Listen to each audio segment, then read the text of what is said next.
தெய்வீக குணமும் தெய்வீக மனமும் கொண்ட மிதுனம் ராசி நண்பர்களே, சகோதர சகோதரிகளே, உங்கள் அனைவருக்கும் எனது கனிவான வணக்கங்கள். நான் உங்கள் ஜோதிட சதா. விதியை மதியால் வெல்லும் நேரம் என்ற புதிய தலைப்பில் உங்களை மறுபடியும் சந்திப்பதில் பெரும் மகிழ்ச்சி அடைகின்றேன். நண்பர்களே, புதுசாக நம்ம காணொளியை பார்க்குறவங்களா இருந்தால் கொஞ்சம் சப்ஸ்கிரைப் பண்ணி ஆதரவு கொடுங்க. உங்களுடைய மகத்தான ஆதரவை நான் மனதார வரவேற்கிறேன். வாழ்க்கையில் சுய முயற்சி, சுய சம்பாத்தியம், சொந்த காலில் நிற்பதே என் லட்சியம் என்ற துடிப்போடு ஒவ்வொரு நாளும் முன்னேற்ற பாதையை நோக்கி பயணித்துக் கொண்டிருக்கும் எனது அருமை மிதுனராசி நண்பர்களே, சகோதர சகோதரிகளே, உங்களுக்கு மறுபடியும் எனது கனிவான வணக்கத்தை தெரியப்படுத்திக் கொள்கின்றேன். இந்த பதிவை கேட்டுக்கொண்டிருக்கும் இந்த வேளையில் அபிஷேக பிரியர் சிவபெருமான் உங்களோடு இருந்து உங்களுக்கு நல்லாசி தந்து உங்களை நல்வழிப்படுத்திக் கொண்டிருக்கின்றார் என்பதை நினைத்துக் கொள்ளுங்கள். புண்ணியம் கோடி செய்தவர்களால் மட்டுமே சிவபெருமானின் அருளை தங்கு தடையின்றி பெற முடியும் என்பார்கள். அப்படிப்பட்ட சிவபெருமானின் அருளை நேரடியாக தங்கு தடையின்றி பெறக்கூடிய ஒரு பெரும் பாக்கியம், பெரும் புண்ணியம் செய்தவர்கள் யார் என்று கேட்டால் 12 ராசிக்காரர்களில் மிதுன ராசிக்காரர்கள்தான் முதன்மையான அந்த தனித்துவத்தை பெறுகின்றார்கள். நண்பர்களே, மிதுன ராசிக்காரங்க மட்டும்தான் புண்ணியம் கோடி செய்து அந்த சிவபெருமானின் அருளை நேரடியாக தங்கு தடையின்றி பெறக்கூடிய ஒரு அமைப்புல இருக்கின்றார்கள். பிறவியிலேயே பார்த்தீங்கன்னு சொன்னா இவங்களுக்கு அந்த இறை குணம் அப்படிங்கிறது நிச்சயமாக இருக்கும். அந்த இறை குணம் அப்படிங்கிறது இரக்க குணம். எதற்கெடுத்தாலும் இரக்கப்படு, எதற்கெடுத்தாலும் ஒருவருக்கு துணையாக நில், மற்றவர்களுடைய வாழ்க்கையில் நீ இன்பங்களை நாடி நீ மற்றவர்களை பயன்படுத்தி வாழ்வதை விட மற்றவர்களின் துயர் துடைத்து வாழ் என்று சிவபெருமானே உங்களுக்கு கட்டளையிட்டிருப்பார் போலவேதான். உண்மைதான்.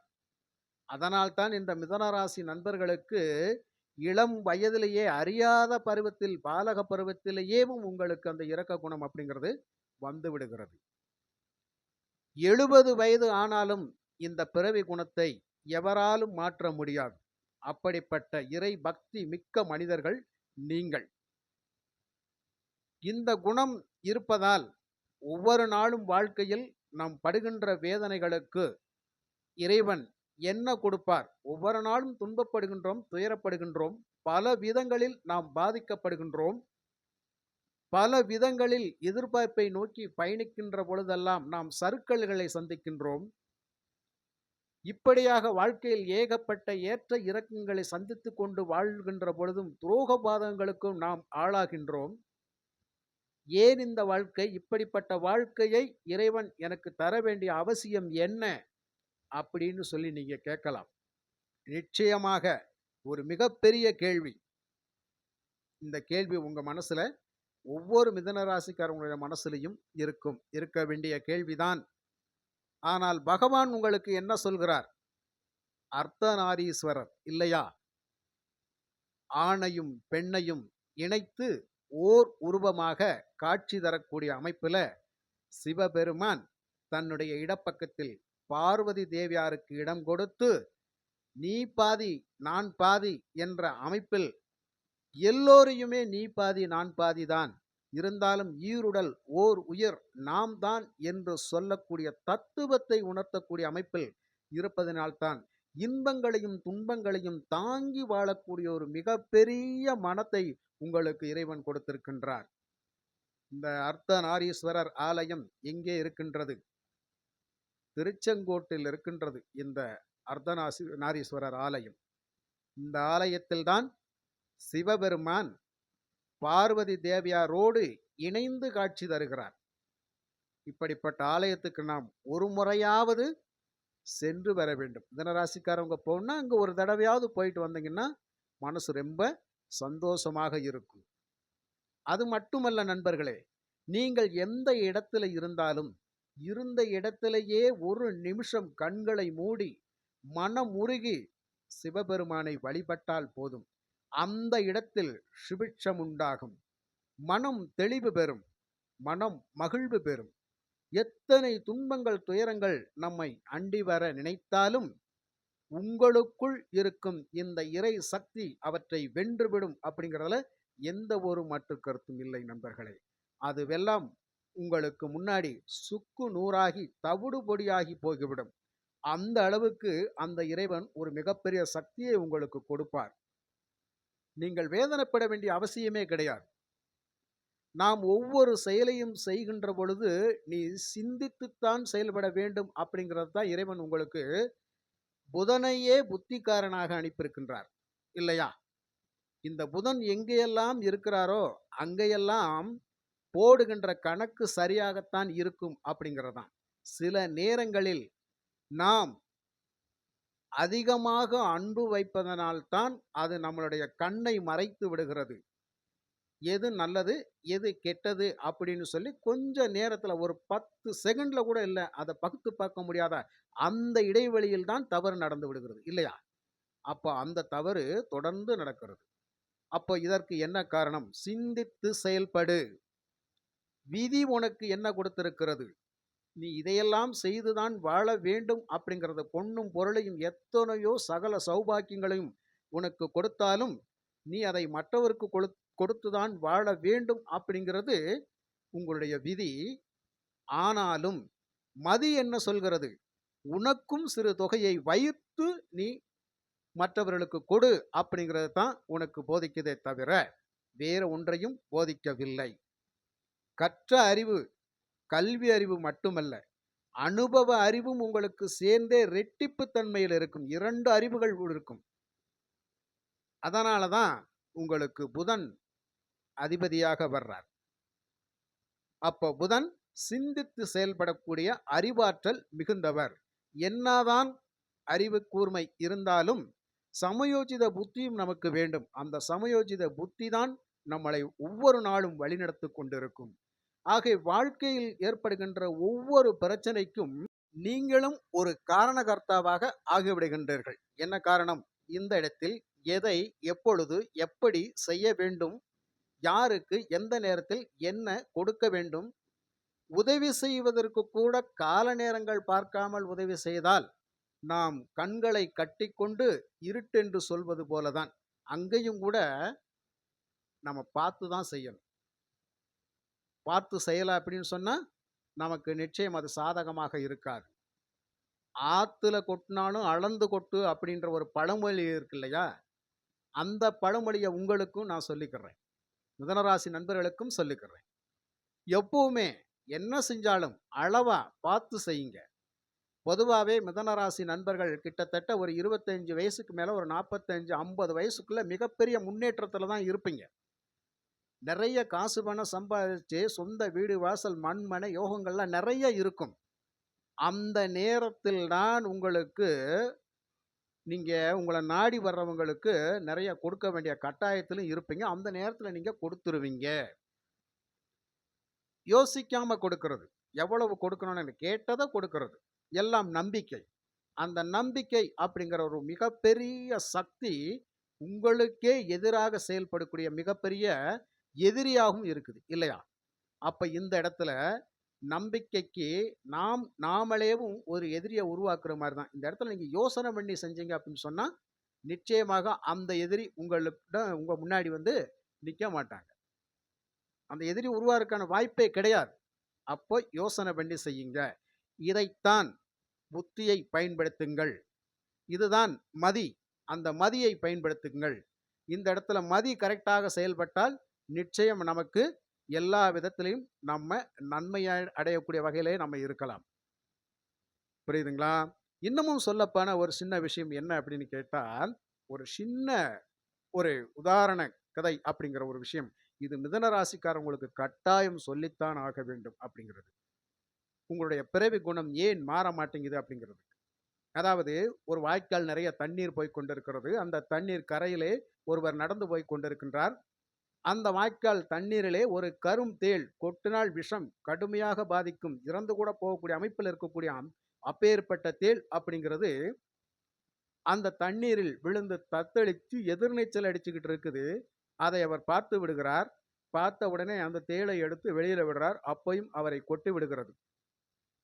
மறுபடியும் ஐயோ அப்பா என்று அலறிக்கொண்டு மறுபடியும் அவர் துடித்து கொண்டிருந்த வேளையில் அந்த தேள் மறுபடியும் தண்ணீருக்குள் விழுந்து விடுகிறது. இப்படியாக மாறி மாறி ஒரு 2, 3 தடவை அந்த தேள் தண்ணீருக்குள் விழுகின்ற பொழுது இந்த நபர் எடுத்து எடுத்து விட்டு அதனிடம் கொட்டு வாங்கி கொண்டே இருக்கின்றார்.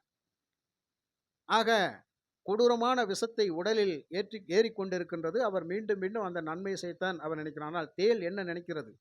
அதனுடைய சுபாவம் கொட்டத்தான் தெரியும். ஆனால் இவருடைய சுபாவம் அதை காப்பாற்றத்தான் தெரியும். ஏன்னால் தண்ணீருக்குள் அந்த தேள் கிடக்கின்றது இல்லையா? அப்ப இறந்துவிடும் அப்படிங்கிற பயம். இதே மாதிரி வாழ்க்கையில நீங்களும் மற்றவங்களை காப்பாற்றத்தான் நினைப்பீங்க. ஆனா உங்களுக்கு எதிர்த்தாப்புல ஒருத்தர் வந்து அதுதான் இத்தனை தடவை உன்னை வந்து கொட்டிக்கிட்டே இருக்குதே, அதை ஏன் நீ மறுபடியும் மறுபடியும் காப்பாற்றணும்னு நினைக்கிற அப்படின்னு சொல்லி கேட்கின்ற பொழுது அந்த நபர் சொல்கிறார், எப்போதுமே எனக்கு இறைவன் கொடுத்த மிகப்பெரிய வரம் மற்றவர்கள் துயரத்தில் இருக்கின்ற பொழுது நான் காப்பாற்றித்தான் ஆக வேண்டும் அப்படிங்கிற ஒரு நல்ல மனப்பான்மை எனக்கு இறைவன் கொடுத்த சக்தி அப்படிங்கிறது இருக்குது. அதனால் என்னுடைய குணம் அதுவாக இருக்கின்றது.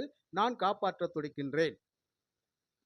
ஆனால் தேளினுடைய குணம் அதற்கு அதனுடைய சுபாவம் மாறுமா?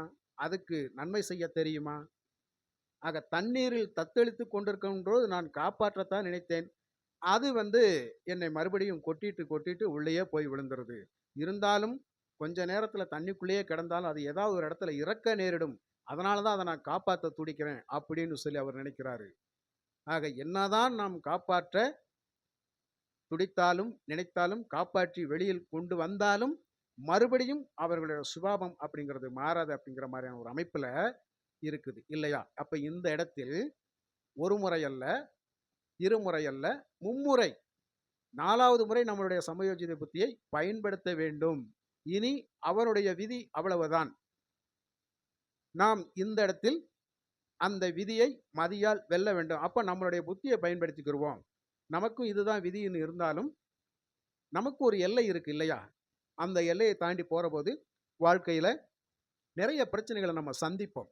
இதனாலேயே இந்த இடத்துல சமயோஜித புத்தியை பயன்படுத்தி அதனால் தான் விதியை மதியால் வெல்ல முடியும். மிகப்பெரிய ஆபத்துகளில் இருந்து நாம விடுபடணும் அப்படின்னு சொன்னால் மிதுன ராசிக்காரவங்க புத்தியை பயன்படுத்துங்க. பொதுவாகவே மிதுன ராசி நண்பர்களுக்கு குடும்பத்திலையும் சரி, காதல் வாழ்க்கையிலும் சரி, காதலிக்கின்ற போதும் சரி, பொது இடங்களிலும் சரி, நண்பர்கள் வெளிவட்டார பழக்க வழக்கங்களும் சரி, கூட்டு தொழில் செய்கின்றவர்களும் சரி, நிறைய இடங்களில் குறுகிய காலமே இவருடைய நட்பு அப்படிங்கிறது இருக்கும். ஒரு குறுகிய காலம் அப்படிங்கிறது இவங்களுடைய நட்பு நல்லா இருக்கும். அந்த காலம் கடந்துருச்சு அப்படின்னு சொன்னா பகை எங்கிருந்து வருகிறது அப்படிங்கிறதே தெரியாது. ஆட்டோமேட்டிக்கா ஒருவருக்குள்ள ஒருவர் மனக்கசப்பாகி பெருக வருகின்ற சூழ்நிலையிலெல்லாம் இவர்களுக்கு வந்து விடுகிறது இல்லையா? அப்ப இந்த மாதிரியான ஒரு அமைப்பு எப்போது இவர்களுக்கு நடக்கின்றது? மிதுனராசி நண்பர்களுக்கு அந்த குரு திசை நடக்கின்ற காலத்தில் நிச்சயமாக இதற்கான பாதிப்புகள் உண்டு. பாதகாதிபதி தசை இந்த குரு திசை நடக்கின்ற காலத்தில் நிச்சயமாக இருக்கும். இந்த காலங்கள் அப்படிங்கிறது 16 வருடங்கள். ஒரு மிதுனராசி நண்பர் பாதிக்கப்படுகிறார் என்றால் இந்த குருதிசை காலத்தில் அவர் அதிகமாக பாதிக்கப்படுவார். இது அல்லாமல் ஜாதக ரீதியாக அவயோகியினுடைய தசை தசாபுத்திகள் நடக்கின்ற காலத்திலும் நீங்க பாதிக்கப்படுவீங்க.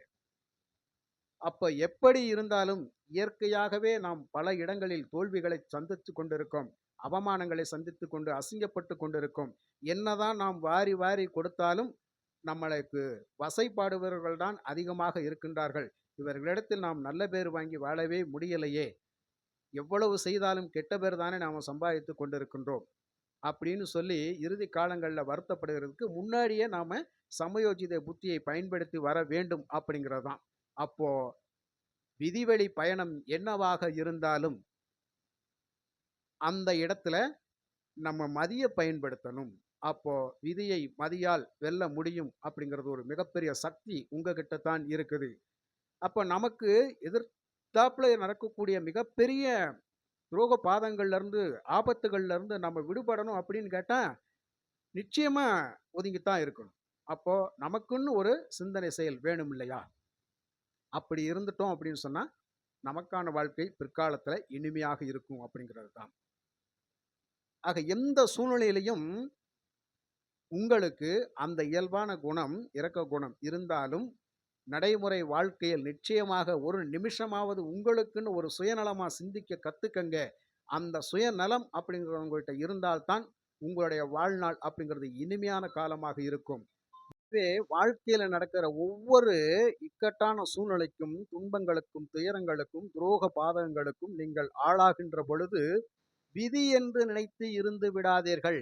இதை வெல்வதற்கு ஒரு மாபெரும் சக்தியும் நமக்கு இருக்கிறது. அதுதான் புதன் பகவான். அதுதான் புத்தி.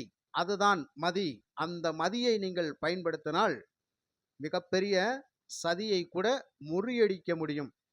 அதனால தான் மதியை பயன்படுத்துங்க அப்படின்னு நான் சொல்ல வரேன். விதியை மதியால் வெல்லும் நேரம் அப்படின்னு சொல்லி உங்களுக்கு ஒரு தலைப்பையும் நான் கொடுத்திருக்கிறேன். நீங்க எந்த இடத்துல வேலை செஞ்சாலும் சரி, நீங்க எந்த இடத்துல நாடு விட்டு நாடு போய் வாழ்ந்து கொண்டிருந்தாலும் சரி, மிகப்பெரிய பதவியில் இருந்தாலும் சரி, ஒரு சாதாரண கூலி வேலையில் இருந்தாலும் சரி, எந்த இடத்தில் எப்பேற்பட்ட சூழ்நிலையில் இருந்தாலும் எப்போதுமே அலர்ட்டா இருங்க. அசால்ட்டா இருக்காதீங்க. நமக்கு எல்லாமே நல்லதாவே நடந்துரும் அப்படின்னு சொல்லி ஒரு காலமும் நினைக்காதீங்க. நமக்கு எப்போதுமே எல்லாமே நல்லதாவே நடந்துரும் அப்படின்னு சொல்லி ஒரு காலமும் நினைக்காதீங்க. நம்பிக்கை கண்மூடித்தனமாக வைக்காதீங்க. அளவா வைங்க. ஒரு உதவிகள் செய்தால் கூட கண்மூடித்தனமாக உதவி செய்யாதீங்க. உங்களுக்குன்னு வேணும்னு நினைச்சு செய்யுங்க. ஒரு சிறு தொகையை ஒதுக்க பாருங்க. இந்த இடத்துல உங்க மைண்ட் தான் ரொம்ப ரொம்ப வேலை செய்யணுமே தவிர வேறு ஒன்றும் வேலை செய்யாது. கொடுக்க கொடுக்க வாங்கிக்கிட்டே தான் இருப்பாங்க. நீங்களும் கொடுத்துக்கிட்டே இருப்பீங்க. ஆனா கொடுத்ததுக்கு விளைவு, பக்க விளைவு என்ன நடக்கும்? ஏமாற்றம் அப்படிங்கிறது நிச்சயமாக இருக்கும். அப்ப எதிர்கால தேவைக்கு நிச்சயமாக கொஞ்சமாவது சேர்த்து வச்சுக்கங்க அப்படிங்கிற ஒரு விஷயம். இந்த இடத்துல புத்தியை பயன்படுத்தாமல் மனம் போன போக்கிலெல்லாம் நாம் போயிட்டோன்னு வச்சுக்கங்களேன், இறுதியாக நாம் இறைவனைத்தான் குறை சொல்வோம். அப்போ அந்த குறை இப்ப ஏன் சொல்றோம், எதுக்காக சொல்றோம்னு உங்களுக்கு புரியுதுங்களா? அப்ப இறைவனை நம்ம குறை சொல்லலாமா? கண்டிப்பாக குறை சொல்லக்கூடாது. இல்லையா? நிச்சயமா. அதனால நீங்க நினைச்சீங்க அப்படின்னு சொன்னா, விதியை மதியால் வெல்ல முடியும். பலவித துரோக பாதங்களிலிருந்து உங்களால் வெளிவந்து வாழ்க்கையினுடைய இறுதி காலத்தை இன்பமாக வாழ முடியும். வயதான காலத்திலும் வசந்த காலமாக நமக்கு இருக்க வேண்டும் என்றால், இந்த சமயோஜித புத்தியை பயன்படுத்தி நாம் வாழ்ந்துவிட வேண்டும் அப்படிங்கிறதான் என்னுடைய கருத்து. நிச்சயமாக மிதுனராசி நண்பர்களுடைய கடைசி கால வாழ்க்கை அப்படிங்கிறது சிவபெருமான் அருள் எப்போதும் உங்களுக்கு கிடைத்து கொண்டே இருக்கும். அந்த பகவானை நினைக்க தவறிவிடாதீர்கள். ஒவ்வொரு நாளும், ஒவ்வொரு நிமிஷமும் பெருமானே துணை என்று நினையுங்கள். சதா அவரை பாடிக்கொண்டே இருங்கள். நிச்சயம் உங்களுடைய வாழ்க்கையில சந்தோஷமான நிகழ்வுகள் அப்படிங்கிறது நடந்துகிட்டே இருக்கும். மனசு தெளிவா இருக்கும். சித்தமெல்லாம் சிவமயமே என்று கூறி மற்றும் ஒரு நல்ல பதிவில் நான் உங்களை சந்திக்கின்றேன். நன்றி, வணக்கம்.